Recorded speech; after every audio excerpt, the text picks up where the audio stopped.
My name is Michael Ross. I am a condemned man on Connecticut's death row.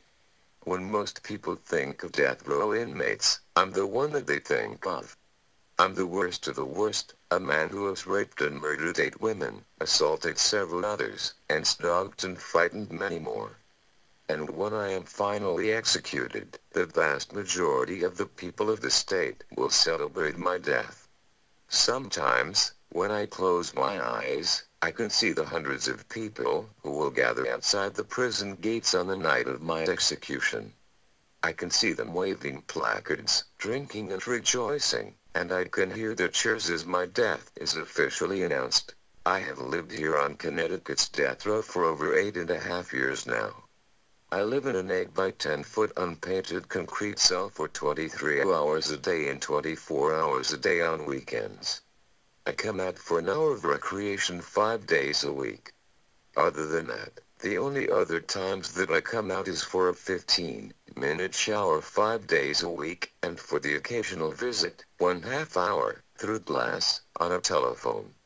I eat all of my meals in my cell, brought to me in a styrofoam box 3 times a day. I live in a single cell, so I live alone, and since I can only talk to the 2 people in the cells on either side of me, I quite often feel alone.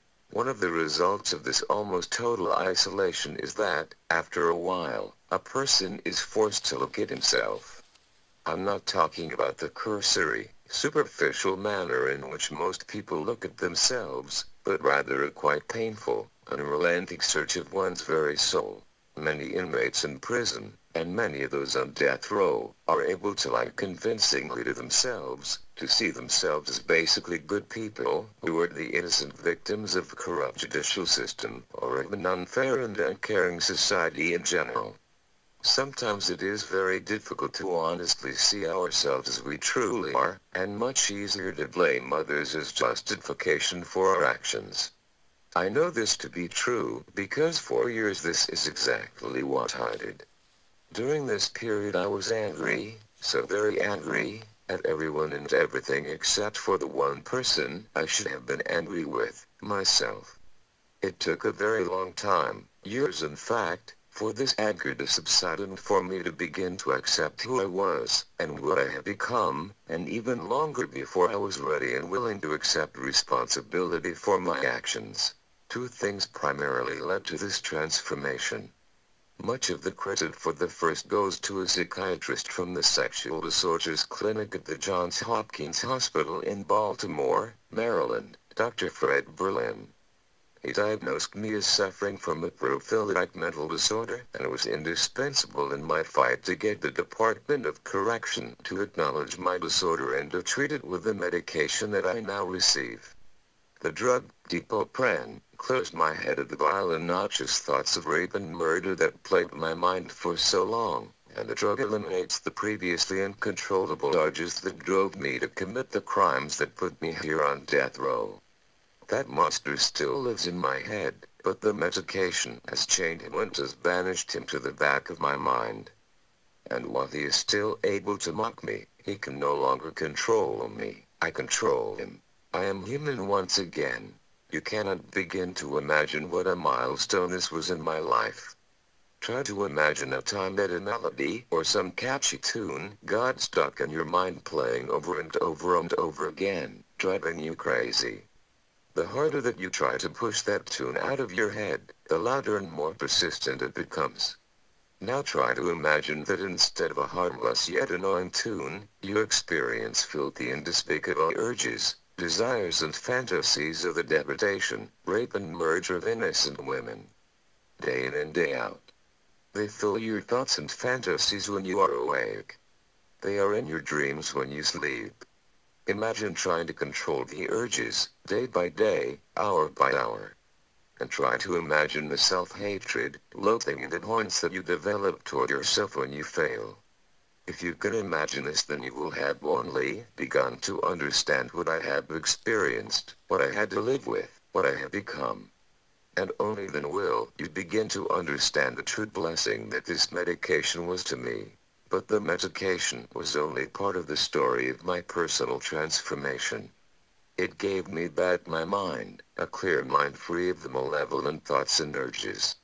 And it allowed my humanity to awaken, giving me back something that I thought I had lost forever.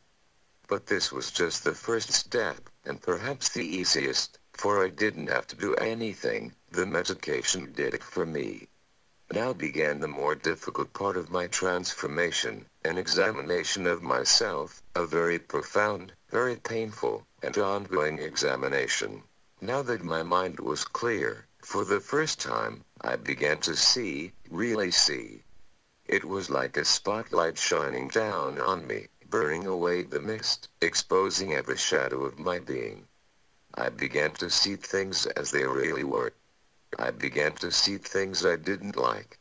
And many of the things that I saw brought me great anguish. I saw how weak and afraid I really was. I had always thought that I was strong and confident.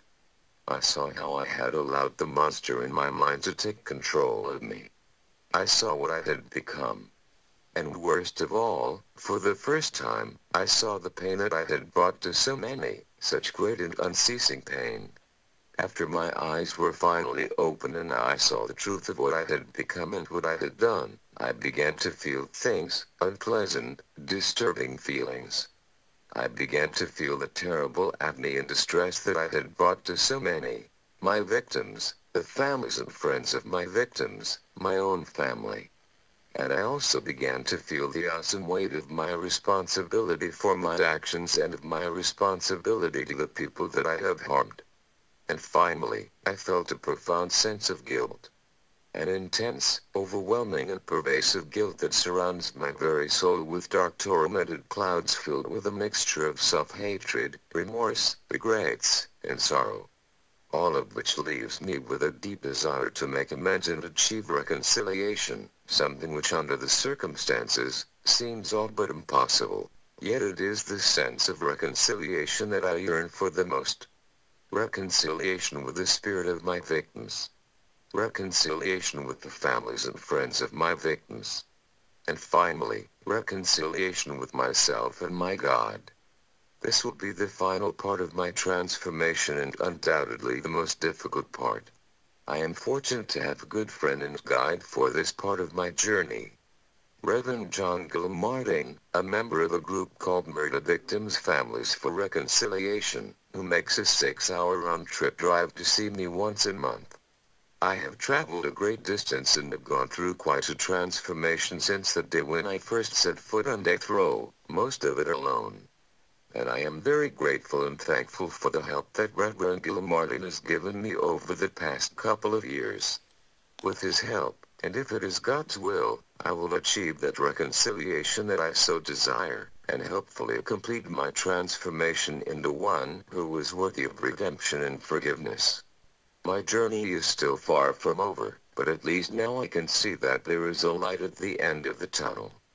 May God give me the strength, perseverance, and moral fortitude to complete my journey before I am finally executed. Please note that this was not the voice of Michael Ross.